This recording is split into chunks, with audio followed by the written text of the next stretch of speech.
On today's episode of the Vanntage Point, we're in for a treat. We're getting closer to the tongue of the Scotch-Irish and their neighbors who came to America and formed the Southern Midlands dialect.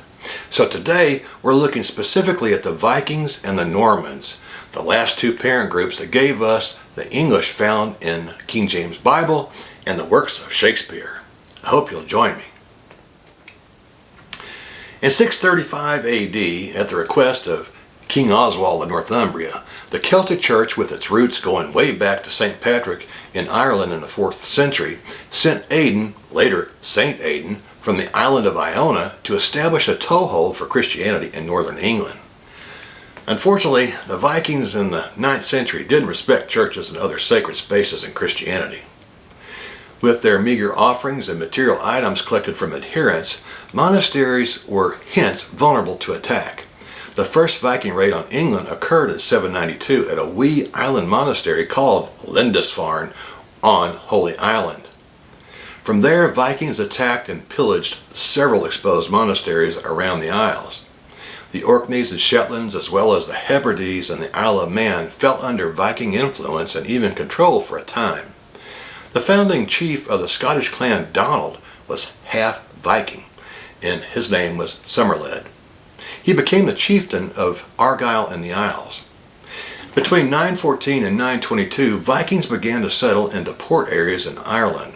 There they established cities such as Cork, Dublin, Limerick, Waterford, and Wexford. In England, the persistent stream of Vikings picked up as part of the Great Heathen Army in 866. Their intention was to conquer all the Anglo-Saxon kingdoms, but they ran into a wee fellow named Alfred, later named Alfred the Great. He was from Wessex. The Viking chieftain Guthrum was stopped by Alfred's army in 878 at the Battle of Edington. By then, or by now I should say, there were plenty of Norse-speaking settlers taking up farming in the lands to the north and east of a diagonal line drawn from Liverpool to London. That territory was under Danish rule and was legally called the Danelaw after the Treaty of Alfred and Guthrum was signed around 886.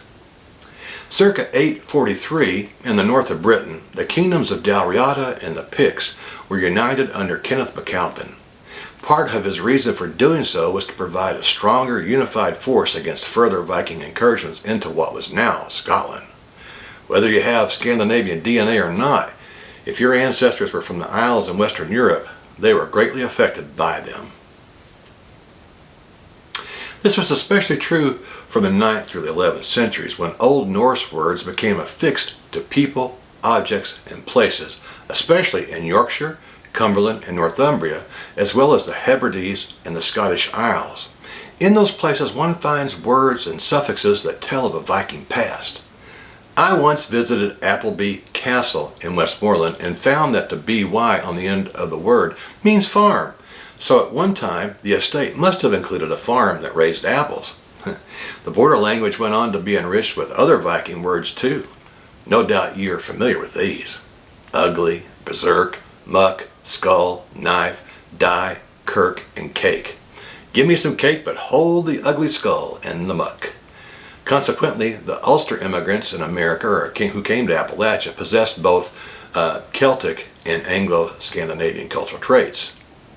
We could also throw in some French Huguenot influences that they acquired in Ulster. After the revocation of the Edict of Nantes in 1685, that is, a good many French Protestants relocated to Ulster. They introduced a lucrative flax linen industry into the Emerald Isle. As we just discussed, in the border region in the Danelaw, Old Norse-speaking settlers joined the resilient native Celts and Angles and took up life among them. The Danes, like the Angles, were from Scandinavia and what's today Denmark. Unlike the Angles, however, they were also called Vikings and sometimes Norsemen, although Norwegian Vikings tended to be attracted more to smaller Irish Sea and Scottish islands. The Danes were more engaged in England, hence the Danelaw. Still, other Vikings attacked and settled in places on the continent. On the west coast of France, there's a region known as Normandy. The area was named after the Northmen, Vikings who settled there as they had in Britain. In France, King Charles the Simple gave them titles and lands. King Charles was a shrewd ruler who found a willing but demanding ally in Genghis. the Vikings chieftain. In 912, Charles gave Gengir the title of Duke and granted him the region known then as Neustria. The French called the Viking territory Normandy, the land of the Northmen. In exchange for lands, the king required the Normans to protect French cities from further invasions, including other Vikings. The Northmen were also required to convert to Christianity. Some of the men that were under Gengir were so impressed with the baptismal gowns that they went back for multiple baptisms. I don't think it works like that in the real church. Anyway, the former Vikings became quite impressed with French culture, but they still possessed their passion for conquest. This passion was evident when they invaded England in 1066 in what was called the Norman Conquest. Instead of traditional Viking beer, they brought barrels of French wine to consume during their conquest of Britain. They also brought a strict moral code and cultural practices that were oriented towards France and Southern Europe, as well as Rome and the Catholic Church. In the wake of the Norman Conquest in 1066, England's foreign affairs or foreign policies were no longer centered on Denmark and Norway. Instead, France held the interest of the domineering Normans. During the 12th century, the Normans, acting on an invitation from King David I of Scotland, brought the feudal system into the Scottish lowlands. The feudal system was essentially a method of land ownership and land rule. Peasants were considered lifetime residents who would cultivate land for their laird or lord in exchange for protection. The Normans in the Scottish lowlands were not as numerous as their French-speaking counterparts in southern England. While the Normans in South England and the Midlands were able to force their ways onto the social institutions, namely the government and the church, their inferior numbers in northern England and Scotland weakened their ability to dominate culture and force alterations in their dialects. However, thanks in large measure to some influence by the Normans in the Scottish lowlands, the Scots tongue or dialect was made distinct from proper Northumbrian at that time.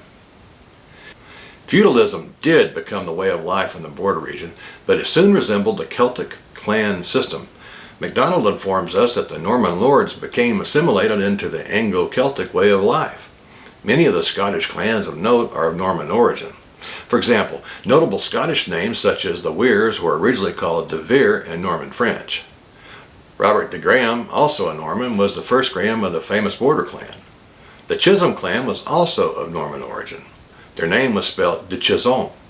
In 1124, the lordship of Annandale was given to the Norman Robert de Bruce, the first of the line that produced Robert or Robert the Bruce, the Scottish champion of independence who defeated Edward II at the Battle of Bannockburn in 1314. Nonetheless, the Norman conquest spurred the development of the English language in the Midlands and the south of England. By the way, the Normans were tremendous builders of abbeys and cathedrals. Many are still standing. You might also find this interesting. For nearly 300 years after the Norman conquest, the English government conducted its affairs in French. By dominating social institutions like the church, the Normans forced their version of language upon the people of southern Great Britain, and were especially cruel when they did this in the Midlands. Speaking French became a status symbol for the nobility and the landed gentry. Most of the nobles and gentry in all parts of Great Britain and later Ireland were Normans or their descendants. Though the peasants never completely embraced the French language, their lords and government officials introduced some 10,000 words into English dialects generally and the southern dialects specifically. It's not uncommon to hear or read these French words in America: boulevard, cuisine, déjà vu, facade, and souvenir. If that's not impressive, how about these words that we take for granted every day? Well, maybe not mutton. I've never really eaten much mutton, but how about beef, pork, chivalry, law, army, general, and soldier?